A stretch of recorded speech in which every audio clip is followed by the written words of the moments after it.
کہ تم نے اپنی زندگی کے اندر کس طرح سے رزق کو کمانا ہے، کون سا کھانا ہے، کون سا نہیں کھانا ہے۔ قرآن کریم میں اللہ تبارک و تعالی نے فرمایا کلوا من طیبات ما رزقناکم، کھاؤ ہماری دی ہوئی ستری چیزیں، جو چیزیں ہم نے پاک و صاف فرمائی۔ اسی طرح دوسری جگہ اللہ تبارک و تعالی نے فرمایا یا ایھا الناس کلوا مما فی الارض حلالا طیبا ولا تتبعوا خطوات الشیطان انہ لکم عدو مبین۔ اللہ نے فرمایا اے لوگو، رب تبارک و تعالی نے جو کچھ زمین میں تمہارے لیے حلال فرمایا تم اس کو کھاؤ، ولا تتبعوا خطوات الشیطان، اور شیطان کی پیروی مت کرو، شیطان کے طریقوں اس کے راستے پر مت چلو، انہ لکم عدو مبین، اس لیے کہ شیطان تمہارا کھلا دشمن، وہ روز ازل سے تمہارا مخالف رہا، کیونکہ شیطان نے سب سے پہلے ہم سب کے والد جناب آدم علیہ السلام کے ساتھ ہے نا ان کی مخالفت کی، بیدبی کی، اس لیے روز ازل سے یہ ہمارا دشمن ہے، یہ ہمارا خیر خواہ نہیں ہو سکتا۔ تو اللہ نے صاف فرمایا کہ شیطان کے راستوں کی اتباع مت کرو، اس لیے کہ وہ تمہارا کھلا دشمن ہے۔ تو یہ اسلام کی تعلیمات کہ رب تبارک و تعالیٰ نے قرآن کریم میں ہمیں حکم دیا کہ ہم حلال کمائیں اور حلال ہی کھائیں اور ان سے بچیں جس کو اللہ تبارک و تعالیٰ نے حرام فرمایا۔ اور یاد رکھیے حرام رزق جب انسان کھاتا ہے، حرام کا جو ایک لقمہ اس کے پیٹ کے اندر جاتا ہے، اس کی بے برکتی، اس کی نحوست اور اس کی وجہ سے انسان اپنے اوپر کتنا بڑا عذاب مول لے لیتا ہے۔ آئیے سرکار دو عالم صلی اللہ علیہ وسلم کی چند احادیث پاک آپ کے سامنے رکھی جاتی ہیں۔ بندہ یاد رکھیں حلال رزق کی برکتیں یہ ہوتی ہیں کہ اللہ تبارک و تعالی انسان کو مستجاب الدعوات بنا دیتا ہے۔ مستجاب الدعوات اس کو کہا جاتا ہے جس کی دعائیں اللہ کی بارگاہ میں قبول ہوا کرتی ہیں۔ اگر ہم اور آپ چاہتے ہیں کہ ہماری دعائیں اللہ کی بارگاہ میں قبول ہوں تو پھر سرکار کا یہ فرمان اپنے سامنے رکھیے۔ حضرت سعد بن ابی وقاص رضی اللہ تعالی عنہ انہوں نے عرض کی یا رسول اللہ صلی اللہ علیہ وسلم، آپ دعا فرمائیں کہ اللہ تبارک و تعالی مجھے مستجاب الدعوات بنا دے، یعنی میری دعائیں اللہ کی بارگاہ میں قبول ہونے لگے، میں ایسا اللہ کا بندہ بن جاؤں۔ نبی علیہ السلام نے کیا فرمایا؟ حضور نے فرمایا سعد اپنی خوراک پاک کرو، یعنی رزق حلال کماؤ، مستجاب الدعوات ہو جاؤ گے۔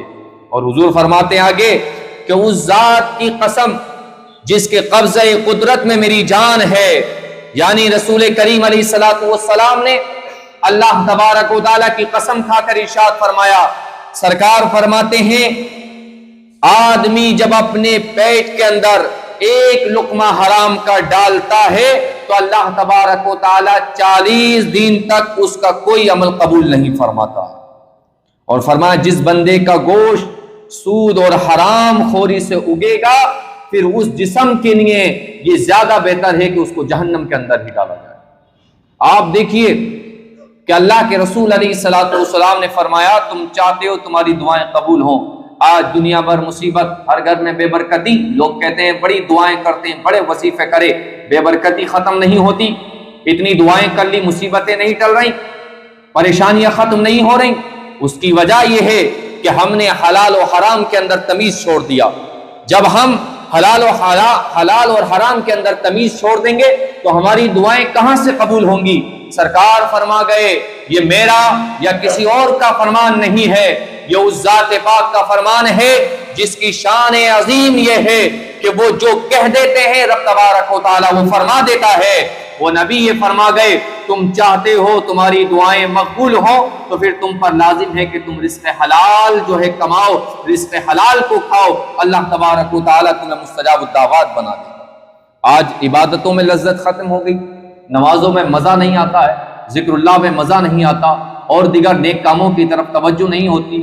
اس کی وجہ یہ ہے، خود سوچئے، سرکار فرماتے ہیں ایک لقمہ حرام کا پیٹ میں جاتا ہے تو 40 دن تک عبادتوں کی لذت ختم اور اللہ تبارک و تعالیٰ ان نیک اعمال کو قبول نہیں فرماتا۔ کوئی معمولی نہیں ہے۔ اب جو بندہ روز کھائے پھر اس کا حال کیا ہونا ہے۔ اسی طرح آپ آگے دیکھیے سرکار علیہ السلام کی ایک اور حدیث حضرت عبداللہ بن عمر رضی اللہ تعالی عنہما سے روایت، حضور اکرم صلی اللہ علیہ وسلم نے ارشاد فرمایا، دنیا میٹھی اور سرسبز ہے، جس نے اس میں حلال طریقے سے مال کمایا اور اسے وہاں خرچ کیا جہاں خرچ کرنے کا حق تھا، تو اللہ تبارک و تعالی اسے آخرت میں ثواب عطا فرمائے گا اور اسے اپنی جنت کے اندر داخل فرما دے گا۔ اور حضور فرماتے ہیں، جس نے دنیا میں حرام طریقے سے مال کمایا اور اسے ناحق خرچ کیا کہ جہاں پر خرچ نہیں کرنا تھا وہاں خرچ کیا، تو فرمایا اللہ تبارک و تعالی ایسے شخص کو ذلت اور حقارت کے گھر یعنی جہنم کے اندر داخل فرما دے گا، اور رب تبارک و تعالی اور اس کے رسول کے مال میں خیانت کرنے والے کئی لوگوں کے لیے قیامت کے دن جہنم ہوگی۔ اور وہ جہنم آپ سوچئے جس کے بارے میں رب تبارک و تعالی نے فرمایا کلما خبت زدناہم سعیرا، کہ جب کبھی بجھنے لگے گی تو ہم اس کی آگ کو اور بڑھا دیں گے۔ جہنم کبھی ٹھنڈی نہیں ہونے والی ہے، کبھی سرد نہیں ہونے والی ہے۔ قرآن کہہ رہا ہے کہ جب وہ بجھنے لگے گی تو ہم اس کی آگ میں اور اضافہ یعنی اس کو اور بھڑکا دیں گے۔ اللہ کے رسول علیہ السلام فرماتے ہیں، جو حرام کماتے ہیں اور ان کو خرچ بھی غلط جگہ پر کرتے ہیں، پھر وہ جسم جہنم کے اندر ڈالے جائیں گے۔ آج دنیا کے اندر یہ اپنی زندگی کو گزارنے کے لیے حرام کی طرف دوڑنے والوں کو سوچنا چاہیے، تمیز کرنا چاہیے، اپنی آخرت کی فکر کرنا چاہیے۔ اگر آپ حرام و حلال میں تمیز نہیں کر رہے ہیں تو پھر ایک مسلمان اور غیر مسلم کے اندر کوئی فرق نہیں رہ جاتا ہے۔ اگر آپ ایک حرام و حلال کے اندر تمیز نہیں کر رہے ہیں تو پھر ایک انسان اور جانور کے اندر کوئی فرق نہیں رہ جاتا ہے کہ جانور بھی جو چاہتا ہے وہ کھا لیتا ہے، جہاں سے چاہتا ہے وہاں سے پی لیتا ہے، اور انسان بھی اگر یہ تمیز نہیں کر رہا ہے تو پھر جس انسان کو اللہ نے عقل و شعور سے نوازا ہے پھر اس کے پاس یہ عقل و شعور اس کی کسی کام کی نہیں ہے۔ اسی لیے قرآن میں رب تبارک و تعالیٰ نے فرمایا کہ وہ لوگ کہ جو رب تبارک و تعالیٰ کے راستے سے ہٹے ہوئے ہیں وہ اگرچہ دنیا میں کتنے بڑے عقل مند ہیں، اللہ کے نزدیک وہ عقل مند نہیں ہو سکتے ہیں۔ رب تبارک و تعالیٰ نے ایسے لوگوں کو گنگے بہرے قرار دیا، کیونکہ رب کے یہاں آنکھ کان جسم وہی ہے جسم کہلوانے کا حق رکھتا ہے کہ جو جسم اللہ اس کے رسول کی اطاعت اور اسلام کے مطابق طریقے کے مطابق چلے اور اسلام کے مطابق اپنی زندگی کو گزارے۔ جو جسم رب کی نافرمانی میں گزر رہا ہے، جو جسم رب کی نافرمانی میں لگا ہوا ہے، وہ جسم اللہ تبارک و تعالیٰ کے نزدیک جسم ہی نہیں ہے۔ رب نے ان لوگوں کو کہا کہ ایسے لوگ بہرے ہیں، گنگے ہیں، کہ جو ہماری راہ سے ہٹے ہوئے ہیں۔ اور آپ دیکھیں دوسرے ایک اور روایت میں، جس نے 40 دن تک حلال کمایا، حلال کی برکتیں دیکھیے آپ، بندہ روایت میں آتا ہے 40 دن تک حلال کمایا اور اللہ پاک اس کے دل کو پھر منور فرما دیتا۔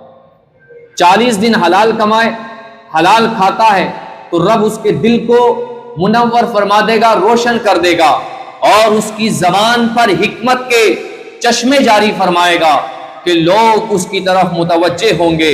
اس کی زبان میں یہ برکت ہوگی کہ لوگ اس سے جو ہے نصیحتیں حاصل کر عمل کیا کریں گے۔ فرمایا کہ 40 دن تک حلال کمایا، اللہ پاک اس کے دل کو منور کر دے گا، اس کی زبان پر حکمت کے چشمے جاری فرما دے گا، اور دنیا اور آخرت میں رب تبارک و تعالیٰ اس کی رہنمائی فرمائے گا۔ آپ برکتیں دیکھیں، رب اس کی رہنمائی فرمائے جو حلال کمائے۔ تو ہم اس فکر میں کیوں ہیں کہ جب تک حرام نہیں کمائیں گے تو ہماری جو زندگی نہیں گزرے گی؟ دنیا کو دکھانے کے لیے، اپنے عیش پورے کرنے کے لیے، اپنے آرام کے خاطر حرام کی طرف مت دوڑیے کہ بس ہمارا آرام پورا ہو جائے۔ شادی اس لیے مہنگی مت کرو کہ معاشرہ ہمیں دے کہ ہم نے بہت مہنگی شادی کی ہے۔ قرضے لے کر، سود لے کر شادیاں کرنے والوں کو عبرت حاصل کرنا چاہیے۔ ارے آپ دنیا کو دکھانے کے لیے نہیں، اسلام نے جو تعلیم دی اس کے مطابق کرو۔ اسی لیے اپنے فیشن کو پورا کرنے کے لیے، اچھی گاڑیوں میں گھومنے کے لیے، اچھے موبائل استعمال کرنے کے لیے یہ جو ہے سود بیاج کے کام میں مبتلا مت ہو۔ یاد رکھو جو رزق حلال کماتے ہیں رب تبارک و تعالیٰ ان کو بندوں کا محتاج نہیں بناتا ہے، کیونکہ روایت کے اندر یہ بندہ حلال کمائے تو پھر رب تبارک و تعالیٰ اس کی رہنمائی فرماتا ہے، اور جس کی رہنمائی رب تبارک و تعالیٰ فرمائے اس کو کوئی بھی راہ راست سے نہیں ہٹا سکتا ہے۔ رب جس کی رہنمائی فرمائے اس کو حق کے راستے سے کون ہٹا دے؟ رب جس کی رہنمائی فرمائے اس کو غلط راستے کی طرف کون لے کر چلا جائے؟ اگر ہم یہ سوچتے ہیں حرام کمائیں گے نہیں اس وقت تک ہمارے گھر کا خرچہ پورا نہیں ہوگا، تو جن گھروں میں حلال کمایا جاتا ہے کیا وہ لوگ بھوکے مر رہے ہیں؟ بتائیں آپ مجھے، کیا رب ان کو رزق نہیں دے رہا؟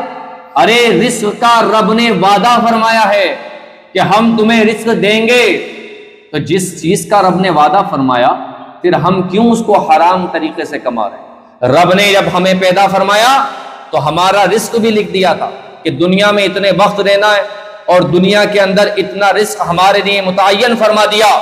جب متعین فرما دیا ہے تو مل کر رہے گا، اور اگر آپ کیا کہتے ہیں اس کے اندر تمیز نہیں کرتے ہیں تو پھر کوئی فائدہ آپ کو نہیں ہونے والا ہے۔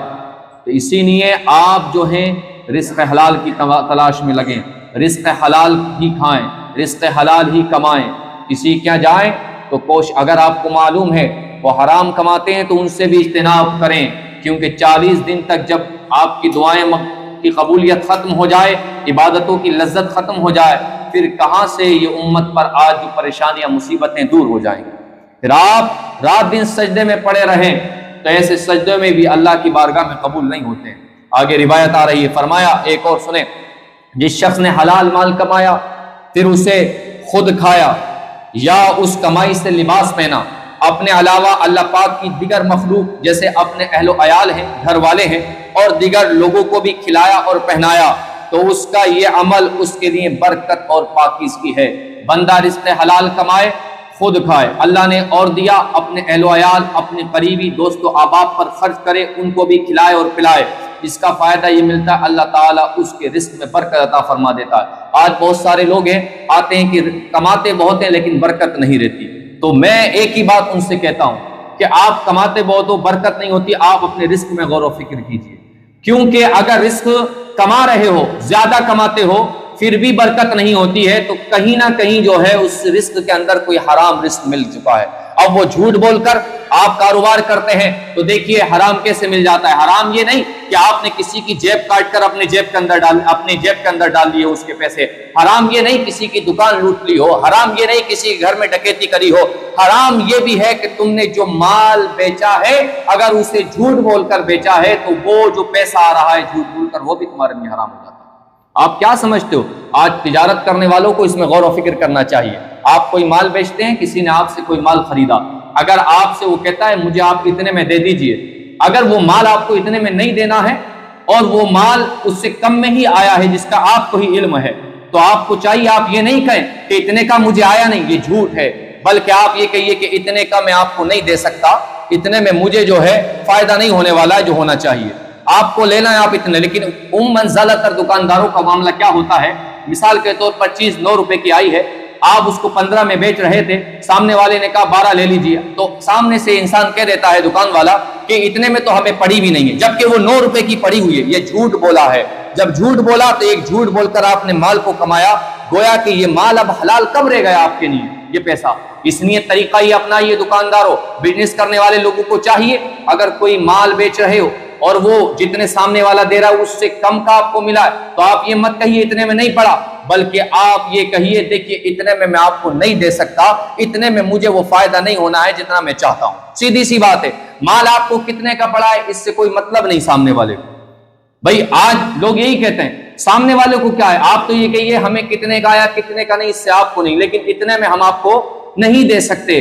اس میں بھی تمیز کرنا چاہیے، غور و فکر کرتے رہنا چاہیے، ورنہ یاد رکھو یہ جو آج مصیبتیں ہیں، پریشانیاں ہیں، گھروں میں بیماریاں ہیں، گھروں کے اندر بے برکتیاں ہیں، زمینی آسمانی بلائیوں کا دخل ہو چکا ہے، اس میں کہیں نہ کہیں رزق حلال کی وجہ سے بھی ہے، کیونکہ اس سے بے برکتی آتی ہے۔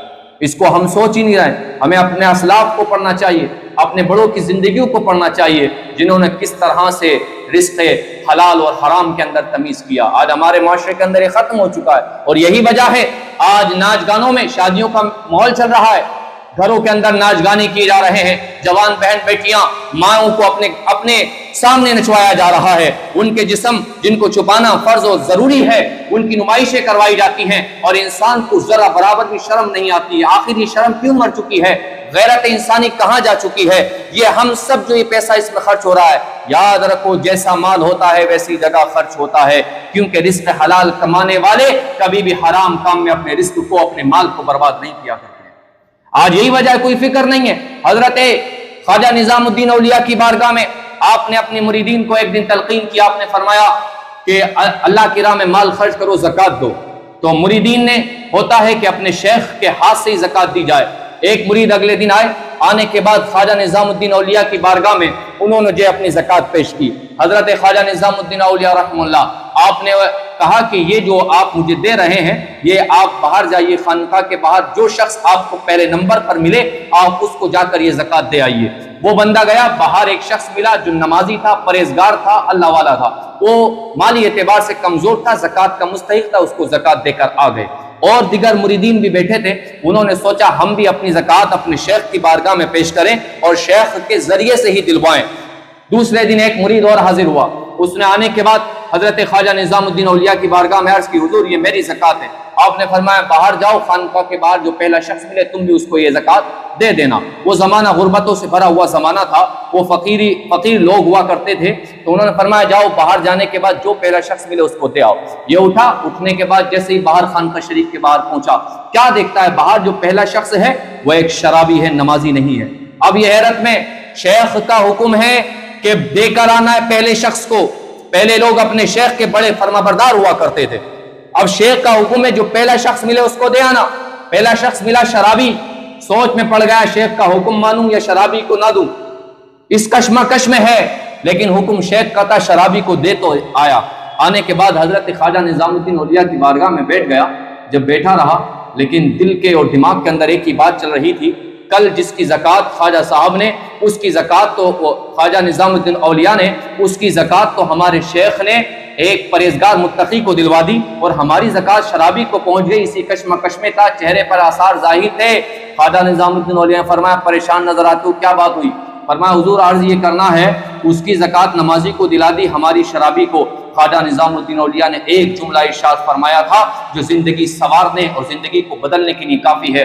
حضرت خواجہ نظام الدین اولیاء نے فرمایا، آپ نے لمبی چوڑی تقریر نہیں کی، بس ایک جملہ فرمایا، جب اس نے کہا اس کی نمازی کو دلا دی، ہماری شرابی کو چلی گئی، فرمایا جیسا مال ہوتا ہے ویسے کے پاس چلا جاتا ہے، جیسا مال ہوتا ہے ویسے کے پاس چلا جاتا ہے۔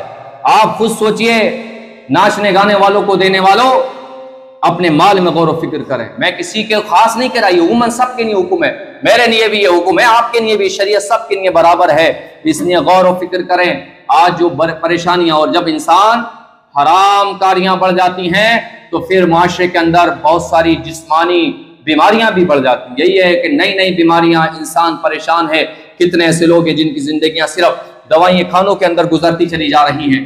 اسی لیے ہمیں چاہیے کہ ہم حرام و حلال کے اندر تمیز کرتے رہیں۔ ایک آخری روایت آپ کے سامنے پیش کر رہا ہوں، شاید اگر اس دل کے اندر ایمان کی حرارت باقی ہے تو انسان کی زندگی کے بدلنے کے لیے میں سمجھتا ہوں یہ روایت کافی ہوگی۔ ایک مرتبہ درود شریف پڑھیں، اللہم صلی وسلم علی سیدنا و مولانا محمد مبارک وسلم، صلو علیہ الصلوۃ والسلام علیک یا رسول اللہ یا حبیب اللہ صلی اللہ تعالی علیہ وسلم۔ حضرت فقی ابو اللیث سمرقندی رحمہ اللہ بہت بڑے عالم دین اور اپنے وقت کے محدث گزرے ہیں۔ ایک روایت انہوں نے نقل فرمائی، آج انسان جو کماتا ہے سب بیوی بچوں کے لیے ہی کماتا ہے نا، کہ سب سے پہلے وہ اپنی بیوی کی فکر کرتا ہے، بچے ہو جائیں تو پھر بیوی بچوں کی فکر ہوا کرتی ہے۔ لیکن اے لوگوں یاد رکھو، حرام و حلال میں تمیز نہ کرنے والوں، کل قیامت کے دن سب سے پہلے کوئی تمہاری اگر مخالفت کرے گی تو وہ تمہاری بیوی ہو۔ آؤ یہ روایت کو سنو۔ حضرت فقی ابو اللیث سمرقندی فرماتے ہیں کہ روایت میں ہے، مرد سے تعلق رکھنے والوں میں پہلے اس کی بیوی، اس کی اولاد ہے اور اس کی اولاد ہے، یہ سب یعنی جو مرد سے پہلے تعلق رکھتے ہیں اس کی بیوی ہے، اس کے اولاد ہیں۔ فرمایا قیامت کے دن اللہ پاک کی بارگاہ میں یہ لوگ عرض کریں گے، یعنی اس کے بیوی بچے کیا عرض کریں گے؟ اے ہمارے رب، ہمیں اس شخص سے ہمارا حق دلوا، کیونکہ اس نے کبھی ہمیں دینی امور کی تعلیم نہیں دی، یہ ہمیں حرام کھلاتا تھا جس کا ہمیں علم نہیں تھا۔ پھر اس شخص کو حرام کمانے پر اس قدر مارا جائے گا، روایت میں آتا ہے کہ گوشت جو ہے اس کے جسم سے چھٹ جائے گا، بکھر جائے گا، اور پھر اس کو میزان یعنی ترازو کے پاس لایا جائے گا۔ جس نے اپنے بیوی بچوں کو حرام کھلایا، آج اگر بیوی بچے بھی اس میں غور و فکر نہیں کر رہے، وہ جانتے ہیں کہ مرد کی کمائی حرام ہے پھر بھی کھا رہے ہیں، تو اس دن یہ بھی مخالف ہو جائیں گے۔ فرمایا اس کو میزان پر ترازو پر لایا جائے گا، فرشتے پہاڑ کے برابر اس کی نیکیاں لائیں گے، اس کی جو نیکیاں تھیں وہ پہاڑ کے برابر ہوں گی، لائی جائیں گی، تو اس کے بال اور اس کے جو بچے ہیں نا، ان میں سے ایک شخص آگے بڑھ کر کہے گا میری نیکیاں کم ہیں، میری نیکیاں کم ہیں، تو اس کی نیکیوں میں سے اس کو دے دیا جائے گا۔ یعنی جس اولاد کو حرام کھلایا وہ اولاد کل قیامت کے دن نیکیاں کم ہوں گی، اور باپ کا ترازو پر جو ہے میزان کیا جا رہا ہوگا، تولا جا رہا ہوگا، نیکیاں زیادہ ہوں گی، تو اولاد کہے گی ہماری نیکیاں کم ہیں، تو باپ کی نیکیاں اس کو دی جائیں گی۔ پھر اس سے دوسرا آ کر کہے گا تو نے مجھے سود کھلایا، تو اس کی نیکیوں میں سے اور کچھ کم کر دیا جائے گا۔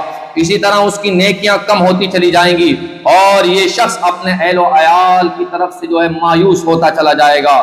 اور اس کے بعد کیا ہوگا؟ روایت میں آتا ہے فرشتے اس شخص سے کہیں گے جب اس کی نیکیاں ختم ہو جائیں گی تو اپنے بیوی بچوں کے گناہ اس کے اوپر ڈالے جائیں گے، اور فرشتے اس سے کہیں گے یہ وہ بد نصیب شخص ہے جس کی نیکیاں اس کے گھر والے لے گئے اور یہ ان کی وجہ سے جہنم کے اندر چلا گیا۔ کہاں کھڑے ہو؟ جن کے لیے کما رہے ہو، کل قیامت میں یہ بھی کام نہیں آنے والے ہیں۔ اس لیے آپ جانتے ہیں کہ کوئی حرام کماتا ہے، تمیز کیجئے، حلال کمائیے۔ اللہ نے حلال میں بے شمار برکتیں رکھی ہیں، حلال جو کماتے ہیں ان کی دعائیں بھی مقبول ہوتی ہیں۔ رب تبارک و تعالیٰ بے شمار بیماریوں سے بھی ان کی حفاظت فرماتا ہے۔ تو اٹھتے بیٹھتے ہر انسان کو چاہیے کہ وہ حرام و حلال کے اندر تمیز کرتا رہے۔ اگر چاہتے ہو ہماری دعائیں رب کی بارگاہ میں مقبول ہوں، ہم اللہ کے پیارے اور اس کے مقبول بندے بن جائیں، تو پھر سرکار دو عالم نے فرمایا کہ تم حلال کماؤ، حلال کمانے والا بندہ رب کی بارگاہ میں مستجاب الدعوات بن جاتا ہے۔